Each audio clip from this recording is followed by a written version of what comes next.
Las estrategias pedagógicas, teorías pedagógicas.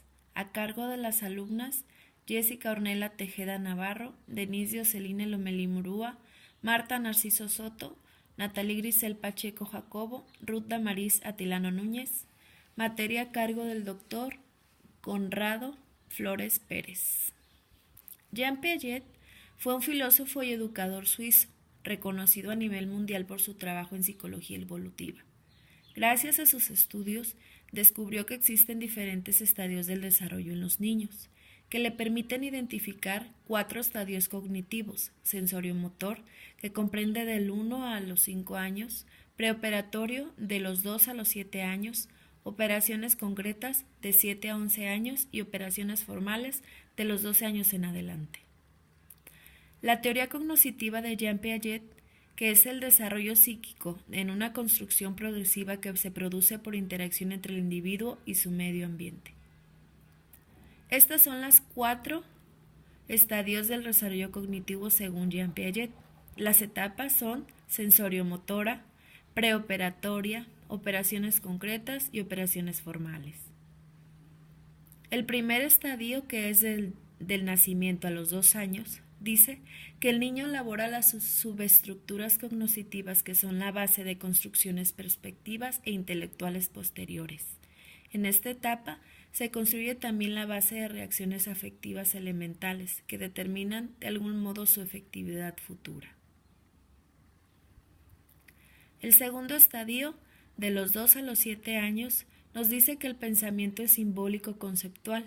Si pide un helado, el niño no necesita verlo, solo al recordar su frialdad, su sabor, lo pedirá intencionalmente. A. Simbolismo no verbal. B. Simbolismo verbal. Conductas características de la etapa preoperacional. El uso del símbolo, comprensión de las identidades, comprensión de causa y efecto, habilidad para clasificar, comprensión de número, empatía y noción del intelecto. El tercer estadio, que usa operaciones concretas de los 7 a los 11 años, dice que sus actividades mentales se acercan más a la lógica, analiza percepciones, advierte pequeñas diferencias, estudia los componentes de una situación, ordena y clasifica, relaciona entre sí toda la información de su medio, así como la confronta. Pasan de una actividad individual a una conducta de cooperación. Las operaciones formales de los 11 años a los 15 es la etapa de la adolescencia, aparece el pensamiento formal. Piaget hace énfasis que los procesos del pensamiento del adolescente van a la par con otros cambios generales como su personalidad. Intervienen 2 factores: cambios de su pensamiento, inserción en la sociedad adulta.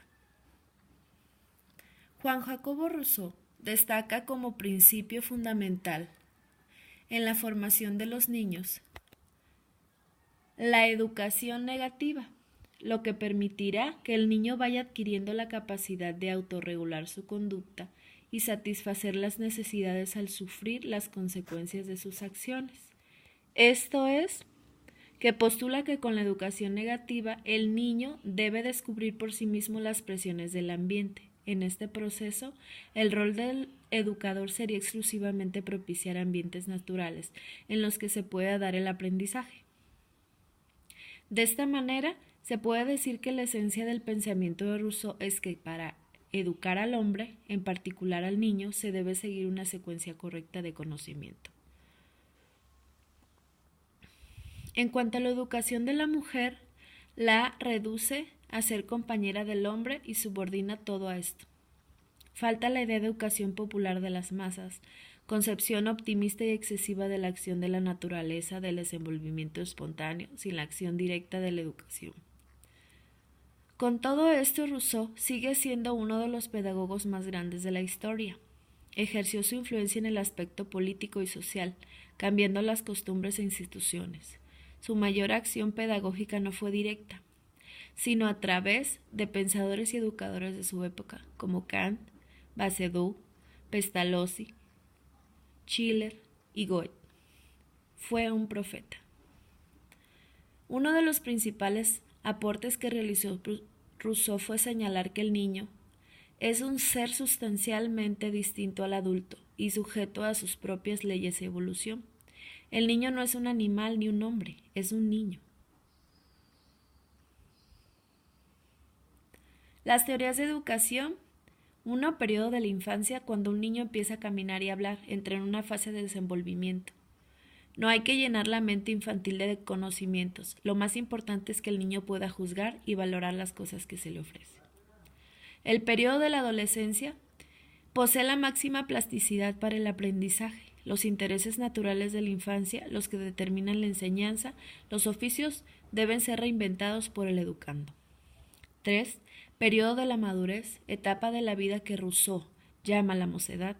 El educando va elevándose paulatinamente sobre la vida estricta sensitiva. Recibe conceptos e ideas y se hace apto para juzgar, despertar sus pasiones, llegar a conocerse a sí mismo, despierta la curiosidad sexual, se dará satisfacción a ella mediante respuestas verdaderas y sólidas. Lev Vygotsky, destacó durante toda su obra la importancia del entorno al desarrollo de los niños, oponiéndose a la teoría respaldada por Piaget. El autor considera al medio social como pieza clave para el proceso de aprendizaje. La actividad social permite explicar los cambios de la conciencia de los alumnos. Vygotsky considera el aprendizaje como uno de los mecanismos fundamentales del desarrollo. La interacción social se convierte en el motor del desarrollo. El aprendizaje escolar ha de ser congruente con el nivel de desarrollo del niño. La teoría de Vygotsky se refiere a cómo el ser humano ya trae consigo un código genético o línea natural de desarrollo, también llamado código cerrado, la cual está en función de aprendizaje en el momento en que el individuo interactúa con el medio ambiente. Lo que el niño puede realizar por sí mismo y lo que puede hacer con el desarrollo de un alumno, la ZDP, es la distancia que existe entre uno y otro. El concepto de ser humano, según Vygotsky, es constructivista exógeno. Considera al sujeto activo, construye su propio aprendizaje a partir del estímulo del medio social, mediatizado por un agente y vehiculizado por el lenguaje. Vygotsky rechaza totalmente los enfoques que reducen la psicología y el aprendizaje a una simple acumulación de reflejos o asociaciones entre estímulos y respuestas. Brunner dice que los aportes del aprendizaje significativo poseen un extraordinario valor en la educación, en el área de la cognición y el pensamiento. La principal preocupación de Brunner es inducir al aprendiz a una participación activa en el proceso de aprendizaje, la cual se evidencia en el énfasis que se pone en el aprendizaje por descubrimiento. Para Brunner, el aprendizaje por descubrimiento implica que el que va a ser aprendido no se presenta en su forma final, sino que debe ser reconstruido por el alumno antes de ser aprendido o incorporado significativamente en su estructura cognitiva. Brunner considera que los estudiantes deben aprender a través de un descubrimiento guiado que tiene lugar durante una exploración motivada por curiosidad. Paulo Freire es el creador de una pedagogía en la que los individuos se forman a través de situaciones de la vida cotidiana. La pedagogía libertadora de Freire plantea dos momentos diferentes. La primera etapa del individuo deberá tomar conciencia en la realidad en la que vive, como ser objeto de opresión, y en un segundo momento los oprimidos lucharán contra los opresores para liberarse.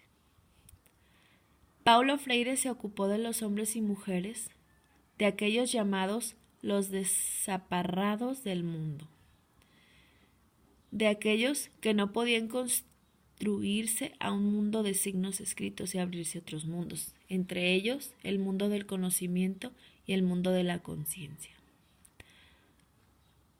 El método de Freire es fundamentalmente un método de cultura popular que a su vez se traduce en una política popular. No hay cultura del pueblo sin política del pueblo. Su labor apunta principalmente a concientizar y politizar. Freire no confunde los planos políticos y pedagógicos, ni se absorben ni se contraponen. La metodología surge de la práctica social para volver después de la reflexión sobre la misma práctica y transformarla. De esta manera, la metodología está determinada por el concepto de lucha en que se ubica la práctica educativa.